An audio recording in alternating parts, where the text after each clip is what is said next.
এই দানকে উসিলা করে কাল কিয়ামতের দিন আল্লাহ রাব্বুল আলামিনের দরবারে বিরাট সমস্যায় সময়, কঠিনের সময় যেন আমরা আল্লাহ পাকের পক্ষ থেকে নাজাতের একটা ঘোষণা পেয়ে যায়, আমাদের জন্য যেন নাজাতের ওসিলা হয়ে যায়, নাজাতের জরিয়া হয়ে যায়।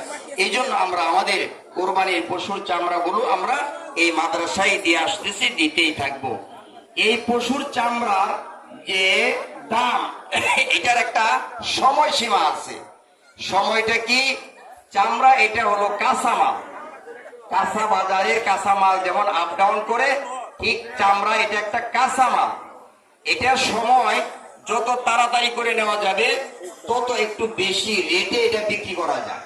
আর সময় যখন বেশি চলে যাবে তখন ওরা যে চামড়া কেনার যে একটা আগ্রহী থাকে, যেমন একটা লোকের চামড়া কিনবো 1000 পিস, তার 900 পিস চামড়া কিনা হয়ে গেছে, বাকি 100 পিসের জন্য